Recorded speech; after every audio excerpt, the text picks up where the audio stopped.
Chapter 26. A Door Ajar. Just a week from the time Dr. Mead, the specialist, was first expected, he came. He was a tall, broad-shouldered man with kind gray eyes and a cheerful smile. Pollyanna liked him at once and told him so. "You look quite a lot like my doctor, you see," she added engagingly. "Your doctor?" Dr. Mead glanced in evident surprise at Dr. Warren, talking with the nurse a few feet away. Dr. Warren was a small, brown-eyed man with a pointed brown beard. "Oh, that isn't my doctor," smiled Pollyanna, divining his thought. "Dr. Warren is Aunt Polly's doctor. My doctor is Dr. Chilton." "Oh," said Dr. Mead, a little oddly, his eyes resting on Miss Polly, who with a vivid blush had turned hastily away. "Yes." Pollyanna hesitated, then continued with her usual truthfulness. "You see, I wanted Dr. Chilton all the time, but Aunt Polly wanted you. She said you knew more than Dr. Chilton anyway about broken legs like mine. And of course if you do, I can be glad for that. Do you?" A swift something crossed the doctor's face that Pollyanna could not quite translate. "Only time can tell that, little girl," he said gently. Then he turned a grave face toward Dr. Warren, who had just come to the bedside. Everyone said afterward that it was the cat that did it. Certainly, if Fluffy had not poked an insistent paw and nose against Pollyanna's unlatched door, the door would not have swung noiselessly open on its hinges until it stood perhaps a foot ajar, and if the door had not been open, Pollyanna would not have heard her aunt's words. In the hall, the two doctors, the nurse, and Miss Polly stood talking. In Pollyanna's room, Fluffy had just jumped to the bed with a little purring meow of joy when through the open door sounded clearly and sharply Aunt Polly's agonized exclamation. "Not that! Doctor, not that! You don't mean the child will never walk again?" It was all confusion then. First, from the bedroom came Pollyanna's terrified, "Aunt Polly? Aunt Polly?"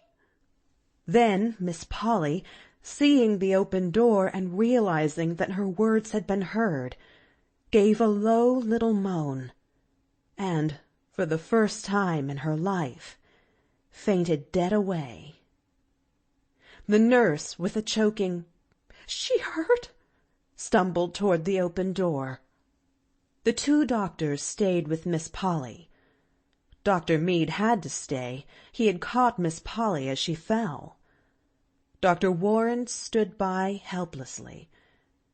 It was not until Pollyanna cried out again sharply and the nurse closed the door that the two men, with a despairing glance into each other's eyes, awoke to the immediate duty of bringing the woman in Dr. Mead's arms back to unhappy consciousness. In Pollyanna's room, the nurse had found a purring gray cat on the bed, vainly trying to attract the attention of a white-faced, wild-eyed little girl.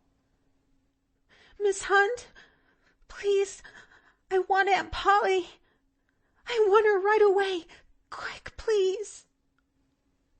The nurse closed the door and came forward hurriedly. Her face was very pale. She can't come just this minute, dear. She will a little later. What is it? Can't I get it?" Pollyanna shook her head.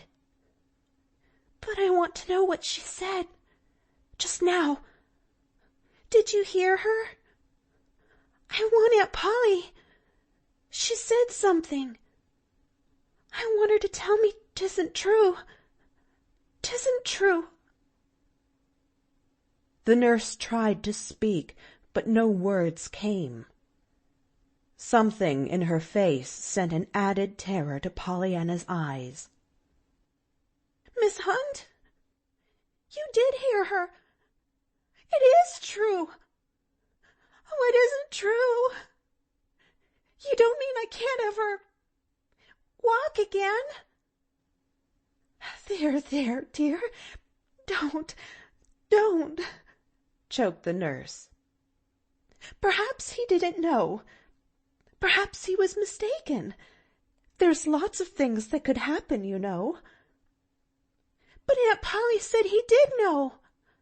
She said he knew more than anybody else about broken legs like mine. Yes, I know, dear. But all doctors make mistakes sometimes. Just don't think any more about it now. Please don't, dear. Pollyanna flung out her arms wildly. But I can't help thinking about it, she sobbed. It's all there is now to think about. When Miss Hunt, how am I going to school? Or to see Mr. Pendleton or Mrs. Snow or anybody? She caught her breath and sobbed wildly for a moment. Suddenly she stopped and looked up, a new terror in her eyes. Why, Miss Hunt, if I can't walk, how am I ever going to be glad for anything? Miss Hunt did not know the game, but she did know that her patient must be quieted, and that at once. In spite of her own perturbation and heartache, her hands had not been idle, and she stood now at the bedside with the quieting powder ready. There, dear. Just take this, she soothed. And by and by we'll be more rested, and we'll see what can be done then. Things aren't half as bad as they seem, dear, lots of times, you know. Obediently, Pollyanna took the medicine and sipped the water from the glass in Miss Hunt's hand.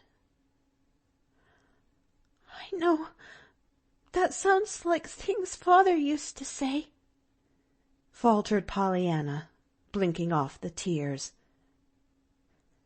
He said there was always something about everything that might be worse.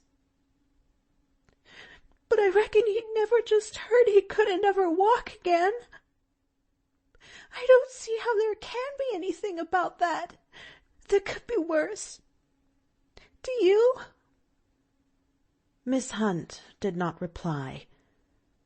She could not trust herself to speak just then.